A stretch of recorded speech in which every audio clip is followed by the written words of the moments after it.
কাপ্তাই হ্রদে চলছে মাছ শিকারে ৩ মাসের নিষেধাজ্ঞা। এই সময়ে সরকারি প্রণোদনা দেয়া হলেও তা পর্যাপ্ত না হওয়ায় মানবেতর জীবনযাপন করতে হচ্ছে জেলেদের। এজন্য জেলে পরিবারগুলোর জন্য বরাদ্দ বাড়ানোর দাবি সংশ্লিষ্টদের।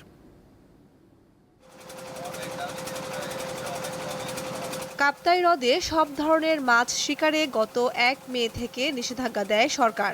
৩ মাসের নিষেধাজ্ঞা চলবে ৩১ জুলাই পর্যন্ত। দীর্ঘ সময়ে মাছ ধরতে না পেরে বেকায়দায় পড়েছেন স্থানীয় জেলেরা। জল আর জালের মিতালিতে যাদের জীবন চলে তারা এখন বেকার সময় পার করছেন। নিষেধাজ্ঞাকালীন হ্রদে মাছ ধরা, বাজারজাত, মাছ সংরক্ষণ ও পরিবহন বন্ধ থাকে। এতে সবচেয়ে বেশি প্রভাব পড়েছে খাগড়াছড়ির মহালছড়ির জেলে পল্লীগুলোতে। ফার্ম ফ্রেশ পাস্তুরিত তরল দুধ, প্রতি বছরে ৩ মাস কাপ্তাই লেক বন্ধ থাকে। বন্ধ মৌসুমে এইখানে পোনা ছাড়া হয়।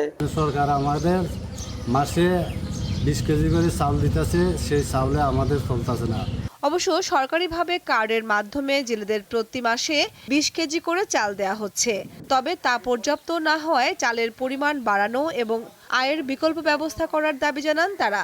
৯ মাস জাল চলে, ৩ মাস সাইট বন্ধ থাকে, সংসার নিয়ে খুব কষ্ট হয়ে যায়। সঠিক সময়ে যদি আপনার সাইট খুলে তে মনে করেন যে আমরা সুখ শান্তিতে চলতে পারি। মাছ ধরা নিষেধাজ্ঞাকালীন সময়ে জেলেদের বিকল্প আয়ের ব্যবস্থা করার আশ্বাসও দিলেন এই কর্মকর্তা। ধরা নিষিদ্ধ করা হয় সরকারের পক্ষ থেকে, সেই সময়ে তাদের জন্য কিছু পুনর্দানের ব্যবস্থা করা হয়। পাশাপাশি লোকালি আমরা যেন তাদের কর্মসংস্থান হয় সে বিষয়ে আমরা বেশ কিছু পদক্ষেপ গ্রহণ করেছি।